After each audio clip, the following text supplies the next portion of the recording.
Hey guys, Papa here. Um, my last video, I forgot to show you guys something. Um,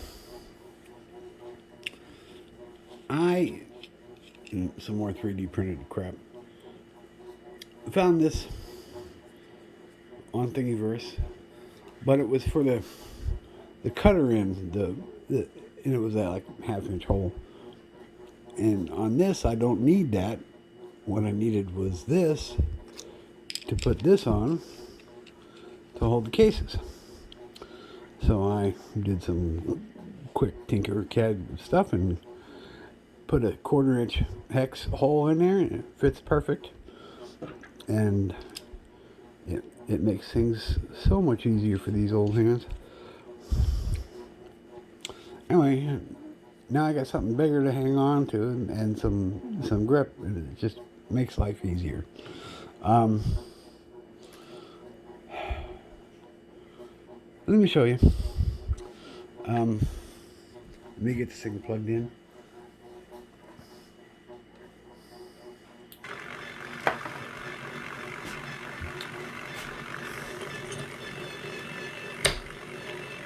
It doesn't need to be cut.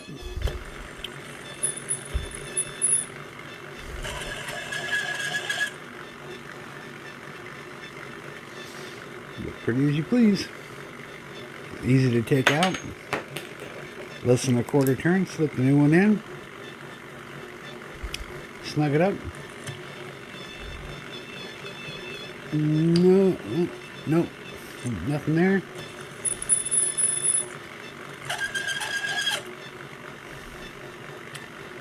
Nice and pretty. I'm trying to get these all trimmed up to the same length. These are a bunch of brass I've been sitting on for 15 years. Bought at a gun show in Phoenix. It's probably longer. It's probably closer to 20 years ago.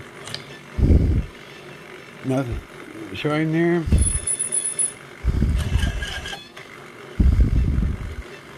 Yeah, I definitely need to get a 2 amp.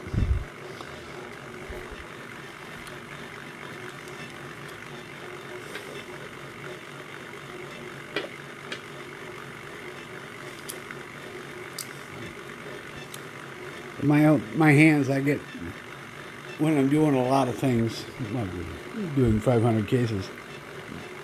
Holding these cases by hand would kill me. Hands would be cramping up.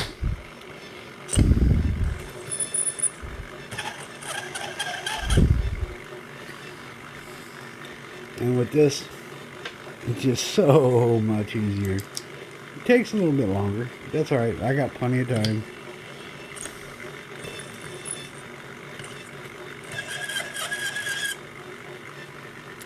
It does what I want it to do. I wish RCBS would make freeway cutters for pistols, but they don't. That would make life easier. But anyway, there it is. I've got to finish up this bag of, these are Federals, 38 specials. So that's it. Hey, questions or comments, post them down below. Oh, and you can get this part. I use this one that squeezes around the shell holder instead of press fitting it in. Just easier to work with. And it says 38 special and 3.7 mag. Printer wasn't working so good. That's all right. I can read it. And away I go. Got any questions, comments? Post them down below. The thumbs up is always appreciated. Y'all take care. And remember, keep smiling. Because it makes people wonder what the hell you've been up to. Take care, you two. Bye.